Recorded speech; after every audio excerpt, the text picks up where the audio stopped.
The screen door didn't slam. It sighed on its hinges, a tired sound in the cold quiet of a Texas dawn. He found them on his porch just as the first real light broke the horizon. Two small shapes, shivering in thin clothes, clutching nothing. The older one, a girl, looked up at him with eyes that held a world of shattered quiet. She said just 5 words. "We buried Mama this morning." And in that moment, a solitary rancher faced a choice that would turn into a local legend. A story whispered for decades about the day he decided, against every instinct, to never let them leave. The man was Leo Walsh, a rancher known for keeping to his own land and his own business. The children were strangers, alone in a world where 1 in 13 will lose a parent before adulthood, often with nowhere to turn. This is the story of what happened in the 50 seconds after that screen door sighed open. It's a story about the crumbling edge of a solitary life, and the moment a man is asked to choose between the peace he built and the chaos 2 heartbroken children carried onto his porch. Leo Walsh had built his life on 2 principles: mind your own business and expect others to do the same. His 400 acres outside a town called Twin Forks were his sanctuary, a buffer against a world that had taken his wife to cancer 7 years prior and left him with a silence so profound he could hear the grass grow. He worked the land alone, spoke to his cattle more than people, and his closest neighbor was a mile down a dirt road. The isolation wasn't loneliness, it was a choice, a fortress. And on that October morning, 2 small ghosts in patched clothes had just appeared at its gate. The girl was Emma, 8 years old with hair the color of dusty straw and eyes that held none of a child's light. The boy clinging to her hand was Sam, just 5. They were clean but threadbare, shivering not just from the dawn cold. Emma repeated the words, her voice flat as if she'd rehearsed them on the long walk from wherever they'd come. "We buried Mama this morning, in the grove behind the house." There was no house, Leo would soon learn. Just a rotting sharecropper's shack on land owned by a bank 3 states away. Their mother, Sarah, had died of pneumonia 2 days before. There was no doctor, no money for one. The children had waited with her, then done what she'd whispered they must do. This is the reality of what experts call a bereavement desert. In rural America, for every formal grief center serving children, there are vast stretches where loss is met with silence and the desperate, quiet calculus of the poor. An estimated 1 in 6 Native American children and 1 in 9 African American children will lose a parent before adulthood, numbers that spike in impoverished rural communities. Support systems aren't just thin, they are often mythical. For Emma and Sam, the closest government office was a 40-mile drive. Their mother had no family left. The choice, as they understood it, was the woods or a porch. They chose the porch of the only man whose lights they could see from the ridge.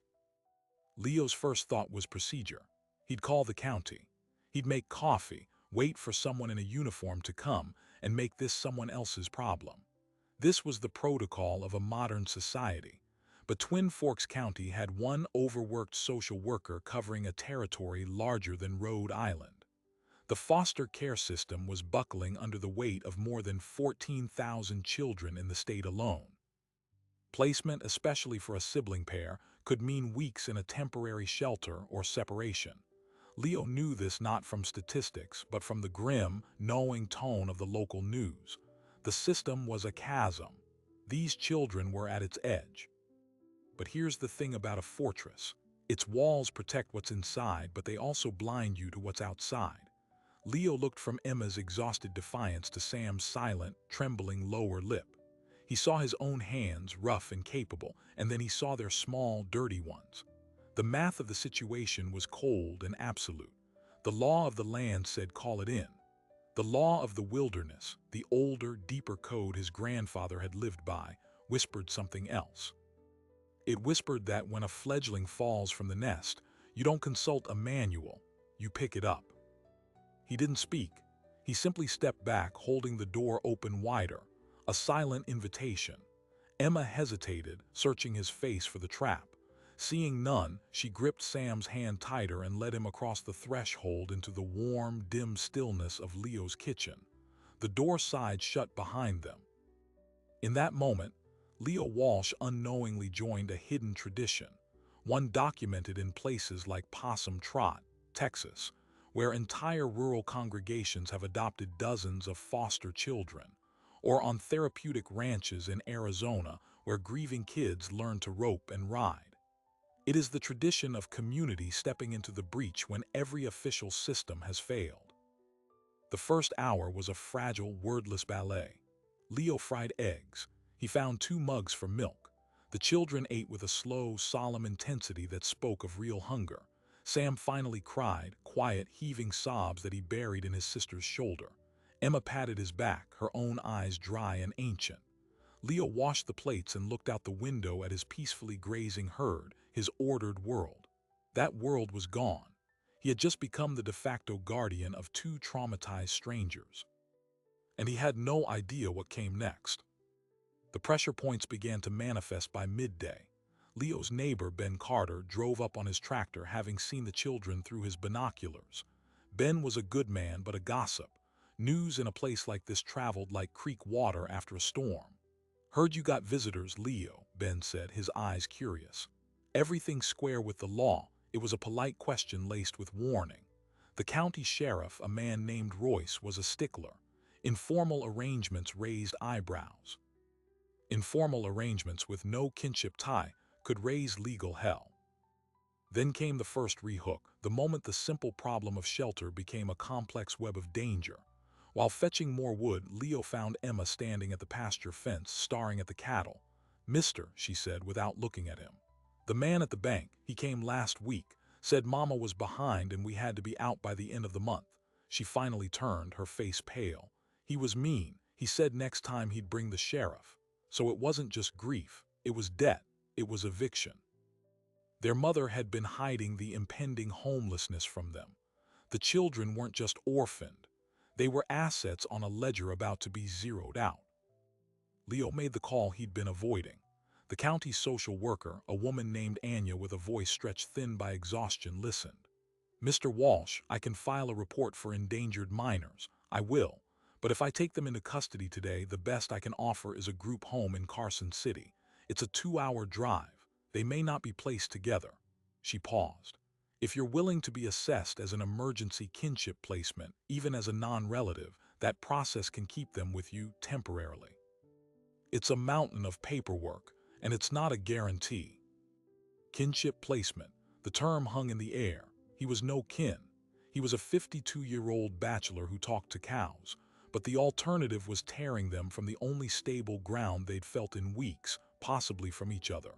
He heard Sam's laughter from the other room, a short, surprised sound at something he'd found. Leo hadn't heard a child's laughter in his house in decades. It felt like a crack in the foundation of his quiet. He agreed he would be assessed. He hung up and the weight of the decision settled on him. He was now in the system, a node in a vast, creaking bureaucracy. He had to child-proof his home, schedule home visits, prove financial stability. He had to become, on paper, a suitable guardian. And he had to do it while 2 grieving children navigated the foreign landscape of his home, while a bank agent with an eviction notice might appear at any moment, and while the whole county began to watch and whisper about reclusive Leo Walsh and his instant family. The days blurred into a routine of survival. Leo taught Emma how to collect eggs without startling the hens. He showed Sam how to hold a hammer. They were quiet, helpful, haunted. Nights were the hardest. Sam woke screaming from nightmares. Emma would climb into his bed, a small, rigid shape near the edge, saying nothing. Leo would stare at the ceiling, asking himself the same question on a loop. What have I done? The answer came a week later with the sound of tires crunching on his gravel drive. It was Ben's tractor. It was the clean, authoritative sound of a county vehicle. Through the window, Leo saw Sheriff Royce himself step out, adjusting his belt, his face unreadable. But he wasn't alone. A man in a cheap suit followed him, carrying a clipboard. The bank man. Emma's description had been precise. He was mean, and he'd brought the sheriff. Leo Walsh met them on the porch, positioning his body between the 2 men and the open door behind him. Sheriff Royce gave a curt nod. "Mornin', Leo. "This is Mr. Driscoll from the First Regional Bank over in Carson." Driscoll offered no hand. He had the polished, impatient look of a man who dealt in columns of numbers, not columns of fence posts. "We're here about the minor children reported to be residing here," Royce continued, his voice neutral. "And about the outstanding lien on the Miller property." Driscoll cut in, his tone clipped. "The children, Emma and Samuel Miller, are residing on a property with a substantial delinquent debt. Their guardian, now deceased, had no legal standing to transfer custody. We have a vested interest in their placement." He said vested interest like he was discussing a foreclosed barn. Leo felt the old, quiet anger begin to burn low in his gut. "They're not a piece of property," he said, his voice flat. "Of course not," Driscoll said, with a thin smile that didn't reach his eyes. "But their mother's debts are, and until that account is settled or they are placed into a state-managed guardianship that can assume liability, they represent a complication." The revelation was cold and bureaucratic. The bank wasn't just evicting a dead woman. They were trying to clear the ledger of her children, too. In the eyes of the law, the debt didn't die with Sarah Miller. It became a ghost that haunted her orphans, a barrier to any stable future. Sheriff Royce shifted his weight, looking uncomfortable. "Leo, Anya over at Social Services called me. Said you're in for an emergency placement assessment. That true?" "It is," Leo said, not breaking eye contact with Driscoll. "Good, that's the right channel," Royce said with a note of relief. He turned to Driscoll. "That's the process, Mr. Driscoll. If Mr. Walsh passes the assessment, the county can place them here temporarily. The debt issue is a civil matter. It doesn't give you standing to remove the children. But here's the thing about a system under strain. It creates loopholes of desperation." Driscoll's smile didn't waver. "Sheriff, the bank's concern is fiduciary responsibility. The Miller estate, such as it is insolvent. The children are wards of the state, effectively. Their placement impacts the recovery of assets." He opened his clipboard. "Our legal counsel advises that a formal foster care facility which receives state per diems is a more financially accountable environment than an informal arrangement with a private citizen." He was arguing that warehousing the kids in a group home was better for the bank's bottom line than letting them stay on a ranch for free. The institutional cruelty of it was so naked it stole Leo's breath for a second. This was the cold math of the bereavement desert. When formal support vanishes, what moves in isn't just emptiness, it's predation. It's a bank seeing two grieving children as a line item. Royce's jaw tightened. He was a lawman, not a financier. "My concern is their welfare, not your recovery rate," he said, a edge entering his voice. "But," he continued, turning back to Leo, "if the assessment doesn't go through, or if this debt issue becomes a legal barrier, my hands get tied. You understand?" The first major pivot hit then, reframing the entire conflict. It wasn't just Leo against his own solitude anymore. It was Leo, a solitary rancher, against a financial institution with lawyers and a chillingly amoral calculus.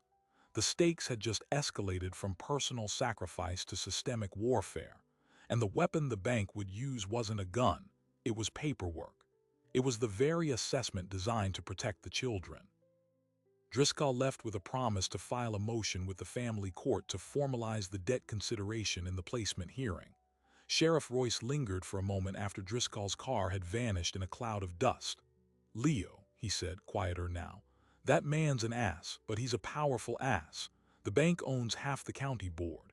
They can make things difficult for Anya's department. Budgets, you know." It was a warning. The pressure wouldn't just be on Leo. It would be on the already crumbling system trying to help him. Inside, Emma had heard every word. She stood in the hallway, her face pale. Sam clutched behind her.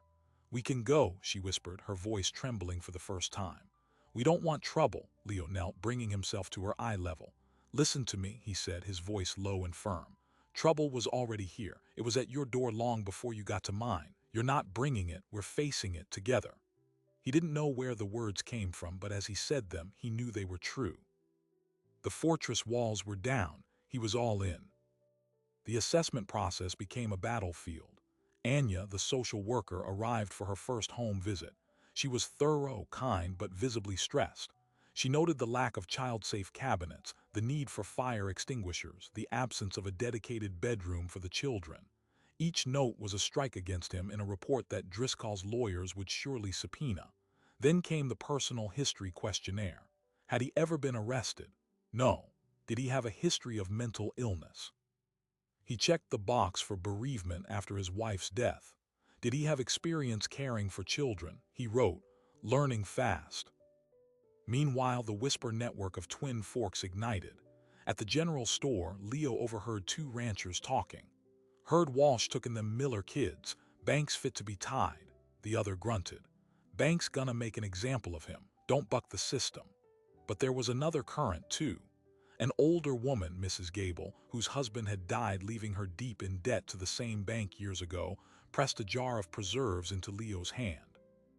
"You tell that bank man where to stick his ledger," she said fiercely. The community was splitting, and Leo was the fault line. The second micro-hook came with a letter, official county envelope. It was a notice of a preliminary hearing in family court set for 2 weeks' time. The subject: in the matter of the guardianship of EM and SM minors, petitioner, the Department of Child and Family Services. Interested party, First Regional Bank. They had officially inserted themselves into the case. Their argument, outlined in legalese, was that Leo's financial instability and lack of kinship made him an unsuitable guardian when a state-funded facility could provide structured care while financial obligations are resolved. They were using the children's own tragedy as a cudgel against their only chance at a real home. Leo's lawyer, a tired but sharp woman named Gail he'd hired by mortgaging a small parcel of land, laid it out. They've found a Judge Hurley, who's friendly to business interests. He could rule that the debt creates a conflict of interest for you, or that the uncertainty makes you an unstable placement. They don't have to win on the merits, Leo. They just have to create enough doubt to delay. And in the system, delay is a death sentence for placements. The kids go into holding, and you lose momentum. The pressure became a physical thing. Leo lay awake at night, not from Sam's nightmares, but from his own. He saw the children being led into a state car. He saw Driscoll's thin smile. He began to understand the true weight of the statistic, that children who experience traumatic displacement are less likely to graduate high school, their lifetime earnings potential cratering by over $1 million. He wasn't just fighting for their comfort. He was fighting for their entire future. Then the major pivot that changed the game. It came from Emma. She'd been quiet, watchful. One evening, as Leo was repairing a bridle, she approached with a small, water-stained cardboard box. "Mama kept this," she said. Inside were a few photos, a marriage certificate for Sarah and a man named Joseph Miller, and at the bottom, a single folded paper. It was a letter dated 5 years prior from the First Regional Bank. It acknowledged a final payment on the sharecropper's loan, signing off with a stamped "paid in full" and the illegible signature of a loan officer. But beneath that stamp, in fresh, handwritten ink, was a new line: reopened per review of 10/15, fees and penalties applied. Gail, the lawyer, pounced on it. "This is it. This is fraud. They called a closed loan. They harassed a dying woman for a debt that didn't exist." The emotional story of a rancher taking in orphans had just become a legal story of bank fraud and predation. Gail filed an emergency motion with the court, attaching the letter. She also sent a copy to the State Banking Commission and, on a hunch, to a reporter at the Carson City Chronicle she knew from law school. The bank's response was swift and brutal. Driscoll arrived at the ranch again, this time without the sheriff. His polished demeanor was gone, replaced by a cold fury. "You have no idea what you're starting, Walsh. That document is irrelevant. The current ledger is what matters. Drop this. Sign a non-dispute agreement and we'll withdraw our objection to your placement." It was a bribe, a threat.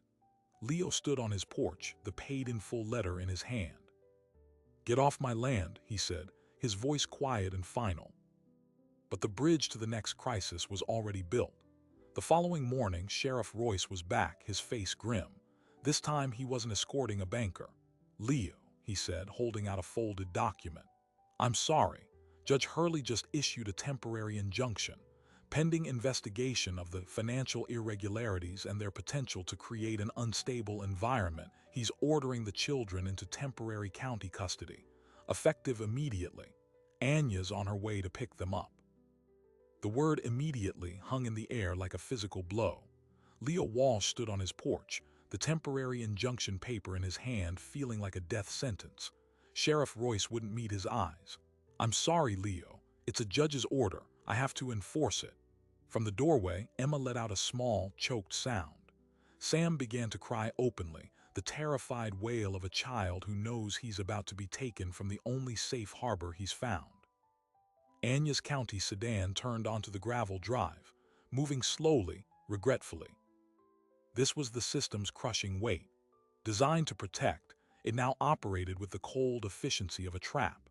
The bank's strategy was clear: separate the children from Leo, create stability through institutionalization, and let the momentum of bureaucracy bury his challenge. In that moment, Leo faced a choice every bit as stark as the one on the porch a week before: comply or resist. And resisting a court order meant crossing a line from which there was no return. He made his decision in the space between two heartbeats. He turned to Royce, his voice low and urgent. "Give me 5 minutes to say goodbye. They deserve that."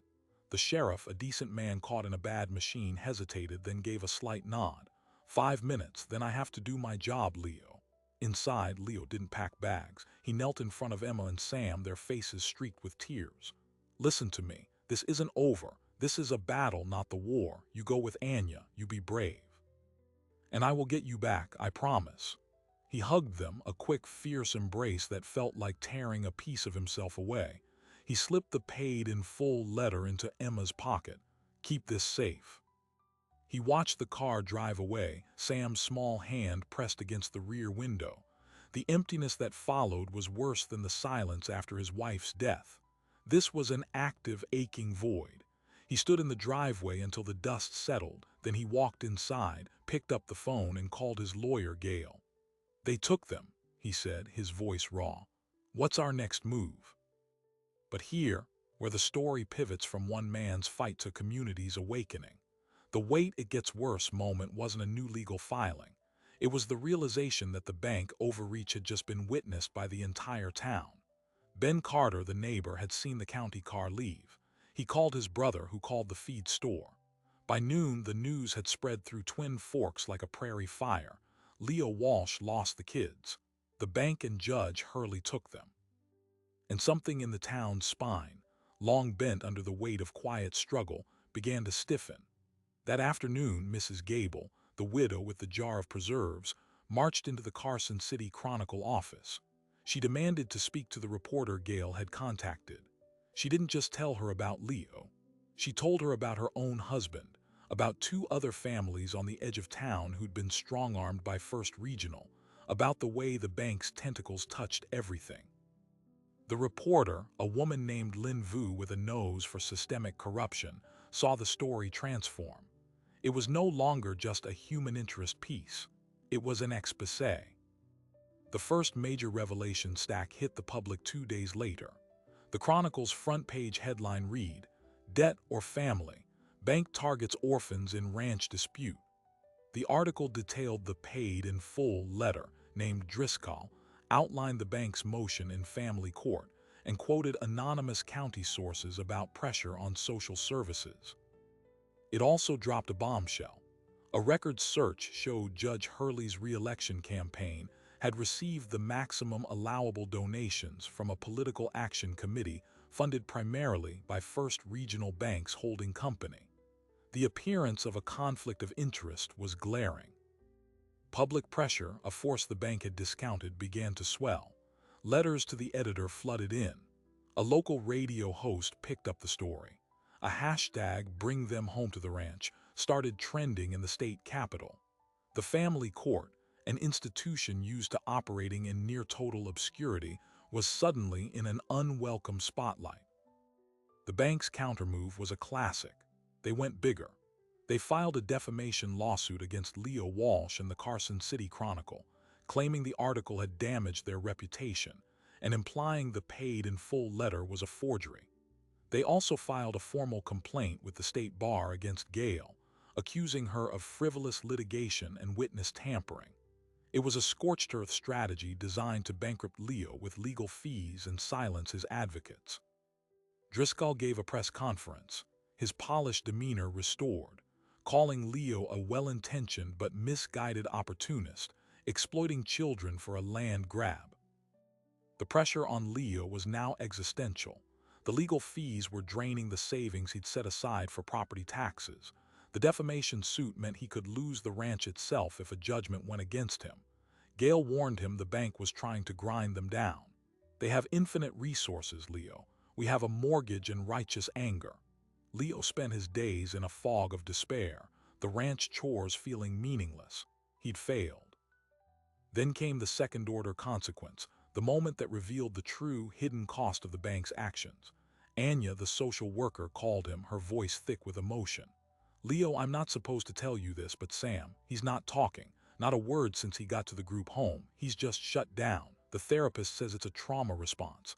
And Emma, she got in a fight. She's being labeled combative." The institutional machine was not providing structured care. It was breaking them. The very harm the system was meant to prevent was happening on its watch. This was the human cost of the bank's fiduciary arguments. This news broke something open in Leo. The quiet, stubborn rancher vanished. In his place stood a man with nothing left to lose.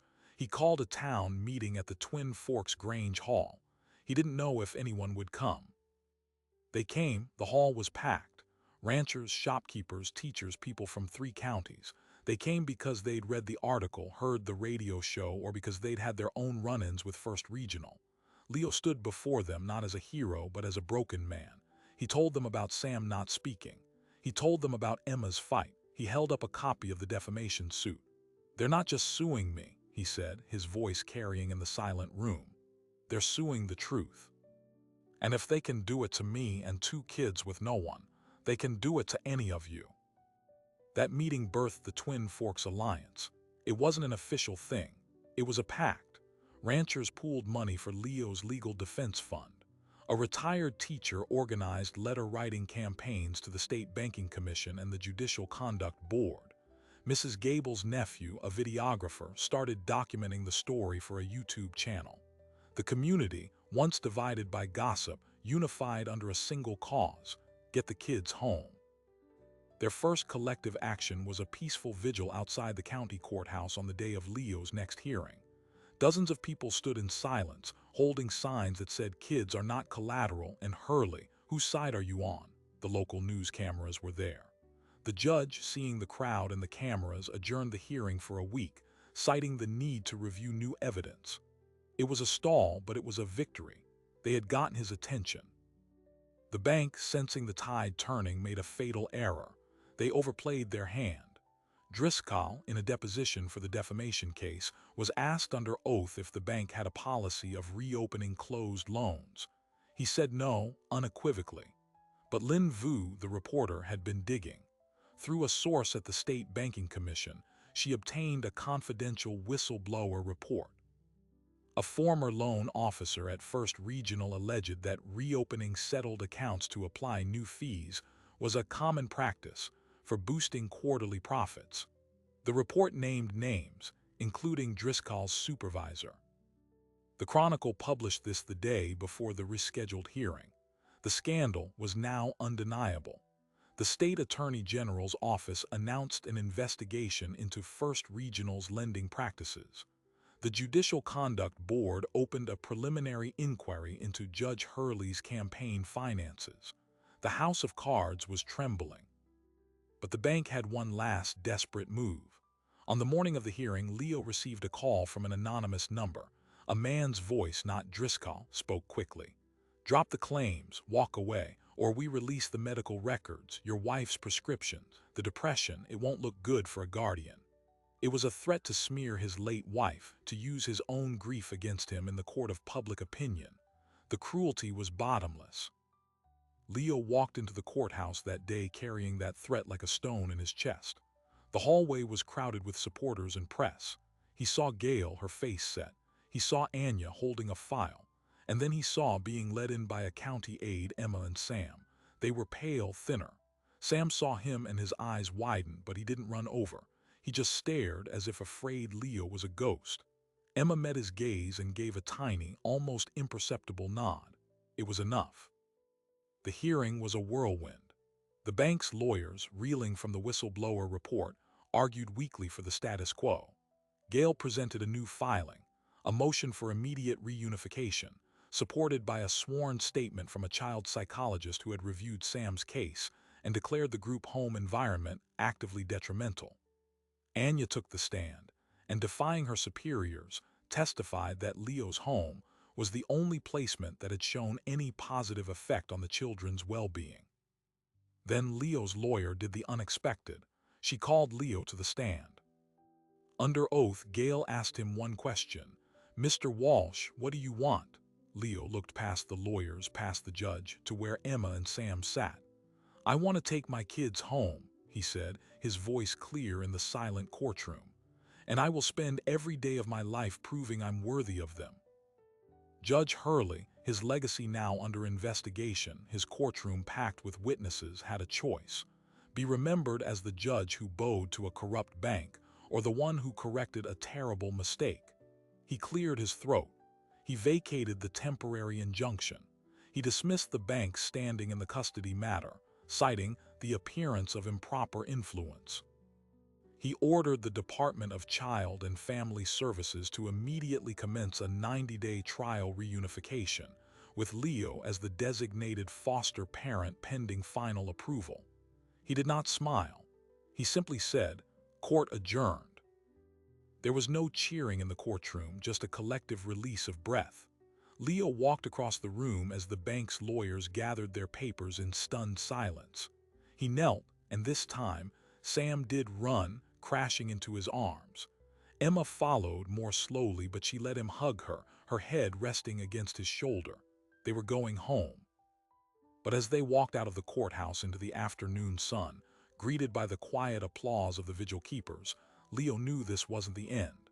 The defamation suit was still active. The Attorney General's investigation was just beginning. The bank was wounded but not dead, and he now had 90 days to prove to the state that he could be a permanent father to two deeply traumatized children. The battle for the porch was won. The war for their future was just beginning. The drive back to the ranch was silent, but it was a different kind of quiet. It wasn't the hollow silence of the first day or the tense quiet before the storm. This was the exhausted, settled quiet of survivors returning from a long battle. Emma stared out the window at the passing fence posts. Sam fell asleep against her shoulder, his breathing even for the first time in days. Leo kept his eyes on the road, his hands steady on the wheel, feeling the weight of the 90-day clock already ticking in his chest. The 90-day trial reunification was not a victory lap. It was a probationary period under a microscope. Anya visited weekly, her clipboard now a tool of support rather than judgment. She noted the progress, the child-proof locks Leo installed, the 2 small beds he built into the spare room, the structured routine of meals, chores, and slowly laughter. Sam began to speak again, in short, careful sentences, usually about the animals. Emma's defensive brittleness softened, replaced by a watchful, dry wit that reminded Leo of his late wife. They were healing, but the scars were deep, and the legal sword still hung overhead. The defamation lawsuit from the bank didn't vanish, but its power was draining away with every new headline. The state attorney general's investigation into First Regional Bank's practices expanded, uncovering a pattern of predatory lending across 3 counties. The whistleblower's testimony was corroborated by internal documents. The bank's stock price plummeted. Their lawyers, now in full damage control mode, offered to drop the suit against Leo and the Chronicle in exchange for a confidential settlement. Leo and Gale refused. They wanted a public retraction and an admission that the paid-in-full letter was legitimate. The bank, facing existential regulatory threat, capitulated. They issued a public apology and paid Leo's legal fees. Driscoll was quietly let go. The institution that had seen 2 children as a line item was itself being liquidated, piece by piece. Judge Hurley, facing the Judicial Conduct Board, announced his early retirement. The family court case was reassigned to a new judge, a woman named Flores with a reputation for being fiercely child-centric. The 90-day report from Anya was glowing. It documented Sam's improved speech, Emma's engagement in schoolwork, the stability of the home. The psychologist's follow-up evaluation stated plainly, removing these children from this environment would constitute a profound re-traumatization. The final custody hearing was anticlimactic in the best way. In Judge Flores's quiet courtroom with no bank lawyers present, the county recommended permanent placement with Leo Walsh with a view to adoption. Gail presented the evidence of progress. Leo answered a few simple questions about his intentions. Judge Flores signed the order for permanent guardianship, with the adoption process to begin immediately. It took 15 minutes. When they walked out, Leo held the paper that made it official. He was their legal guardian. The porch was now irrevocably their home. But the story wasn't just about securing a roof. It was about building a life. Leo enrolled them in the small school in Twin Forks. Emma, it turned out, had a fierce aptitude for math. Sam loved anything with 4 legs. The community that had rallied around them now folded them in. Ben Carter brought over a collie puppy from a new litter. "Every kid needs a dog," he grunted. Mrs. Gable became a stand-in grandmother, teaching Emma how to bake pies. The Twin Forks Alliance, born in crisis, evolved into a permanent watchdog group, monitoring local lending and advocating for foster care reform. The surprising detail, the one few saw coming, came from the most unlikely source, the land itself. With the bank's debt legally nullified, the children's mother's old sharecropper plot reverted to a clean title. It was a barren, worn-out 5 acres, worthless to developers, but it was theirs. One spring afternoon, Leo took Emma and Sam there. They walked the overgrown perimeter. "What should we do with it?" Leo asked. Emma, now 10, scuffed the dirt with her boot. "Mama loved lilacs," she said quietly. They were the only pretty things she had. That weekend, with help from neighbors, they planted a grove of lilac bushes. It wasn't a cash crop. It wouldn't pay a bill. But it was a memorial, a reclaiming of something beautiful from a place of loss. It became known in the county as the Lilac Acre, a quiet symbol of what can grow from grief. Years later, the long-term consequences of that dawn on the porch became visible in the data of their lives. Emma graduated high school as valedictorian, her story of resilience featured in her scholarship essay to the state university. Sam, quieter but steadfast, found his calling in veterinary technology. The statistic that said children like them were less likely to graduate. They shattered it. The prediction of diminished lifetime earnings. They were on track to beat it. Their trajectory was a living rebuttal to the cold calculus that had once threatened to define them. And Leo, the man who had built a fortress of solitude, found that the walls, once down, revealed a horizon he never knew he wanted. He didn't just raise children. He helped found a regional network connecting bereaved families in rural deserts with resources and community support, using the Twin Forks model. He became a speaker, not a recluse. The pain of his wife's loss never left, but it was joined by a new, vibrant love that filled the empty rooms of his house and his heart. The legend of the cowboy and the children, the one whispered in local diners and told at county fairs, got some details wrong. It made the moment more dramatic, the villain more mustache-twirling, the hero more solitary. The truth was messier, more bureaucratic, and more beautiful.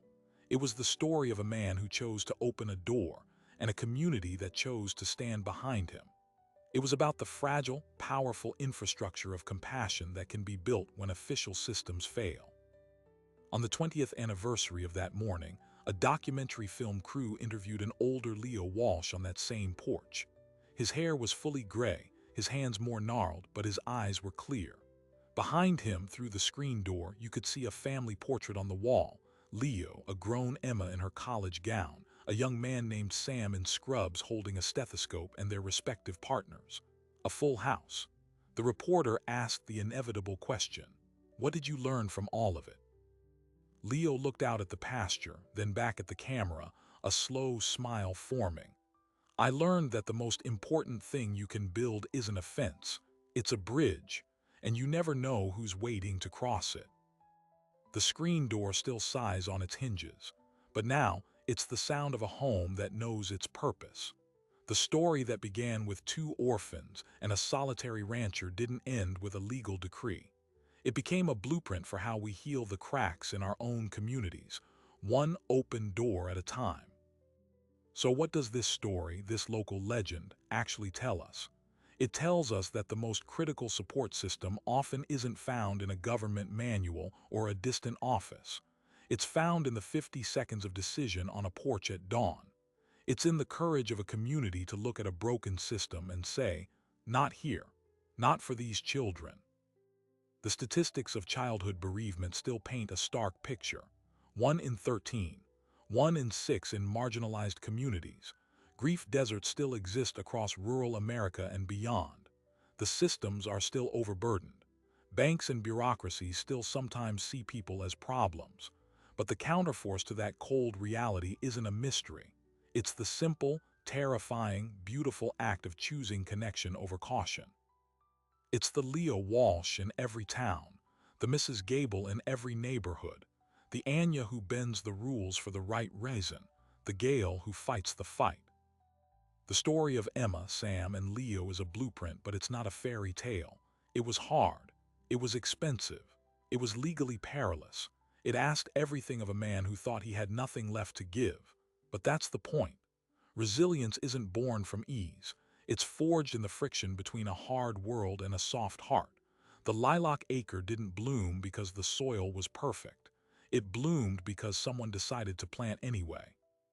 This is the lingering question the legend leaves us with. Where is your porch? What does your community's fortress look like? And who might be standing outside it, carrying a grief they don't know how to name? The infrastructure of compassion isn't built with steel and concrete. It's built one open door, one shared meal, one stubborn act of defense at a time. We are all keepers of that possibility. These stories matter because they remind us of our own agency in a world that feels too big to change. They are the antidote to despair. If a solitary rancher and two heartbroken children can rewrite the forecast of their lives, then so can we. So can you. Thank you for watching their journey. If you believe in the power of stories that showcase the best of who we can be, stories of resilience, community, and quiet heroism, then make sure you're here for the next one. Hit that subscribe button and ring the notification bell. We have so many more tales to tell. Until then, remember, the most powerful force in the world isn't an institution. It's an invitation.